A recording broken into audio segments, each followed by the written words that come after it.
Goodness comes and evil goes.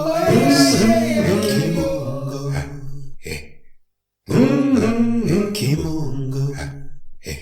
Kimungo Ukumbozi, Kimungo Ukumbozi, Kimungo Ukumbozi, divine liberty, divine liberation, divine freedom, and all that will bring for African people wherever we happen to be on the face of this earth. Karibu and welcome once again. My name is Kwende, and today we're going to get into another very important subject area, and that is the number 7 of the first fruits celebration. Now, ever since the earliest of times, African souls have considered the number 7 as a very special number, a sacred number of great importance. And you can see this in a whole range of different ways.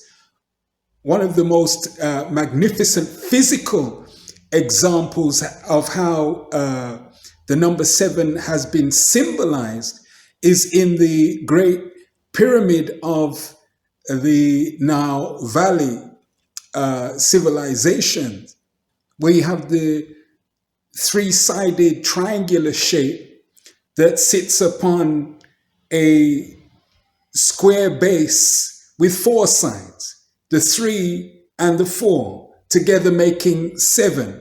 And 7 becomes then a great number of elevation, of transition, and of empowerment.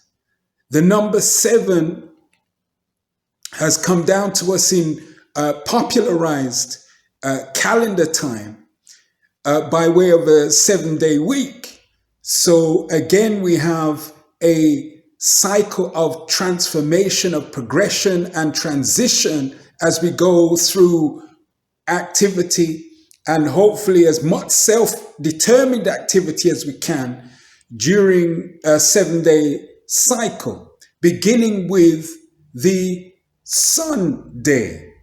For a young child growing up, the year 7 is an important stage in that child's development as increased levels of awareness and surroundings, environment, all of those things become prevalent in that child's life.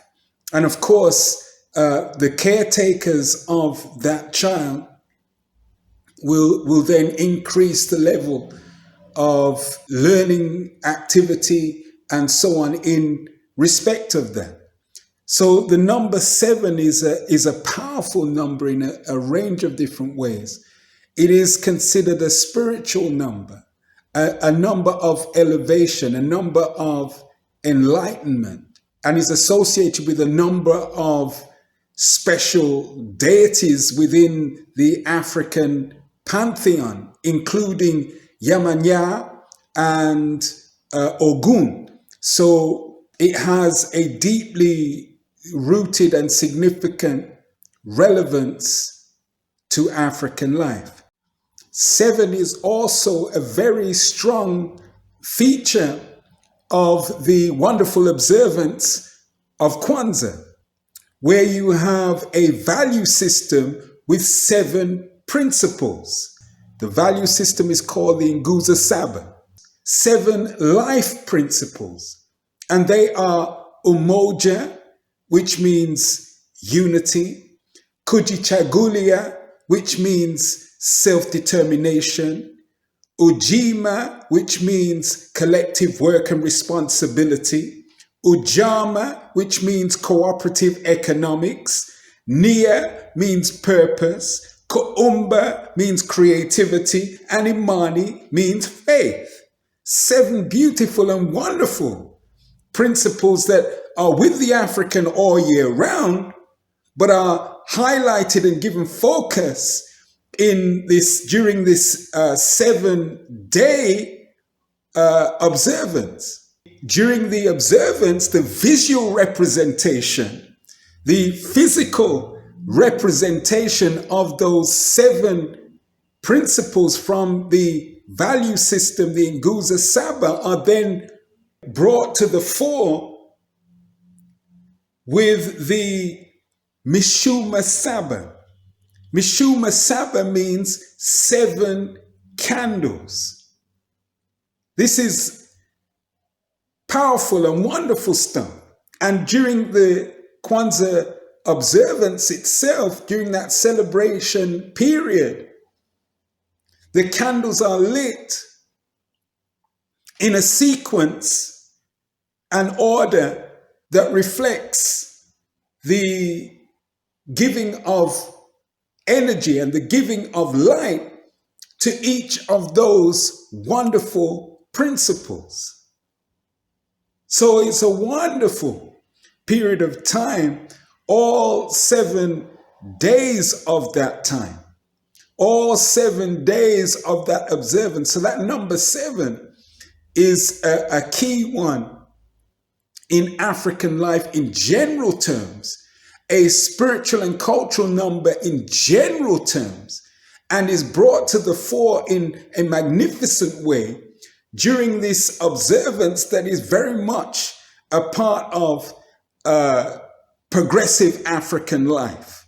So whether we're during that time, wherever we happen to be in the world, whether we're on the continent itself, whether we're in the Americas, whether we're in the islands, whether we're further east of Africa, wherever we happen to be in the world, we can harmonize and synchronize our energies during this time around a holiday, a time, and an observance where this powerful number 7 of transformation and ascension is such a strong feature. So let us grow, let us develop throughout the annual cycle to the best of our ability. And then when it comes to that celebration time, we have seven days of rich and meaningful substance for African souls to honor the great victory of all year round achievement for the benefit of African souls. How magnificent is that? That's wonderful to do. So with that, food for thought, and surely it is food for thought until such time again. Kimunga Ukumbozi, Kimunga Ukumbozi, Kimunga Ukumbozi, divine liberty, divine freedom, divine liberation, and all that that will bring for African people wherever we happen to be on the face of this earth.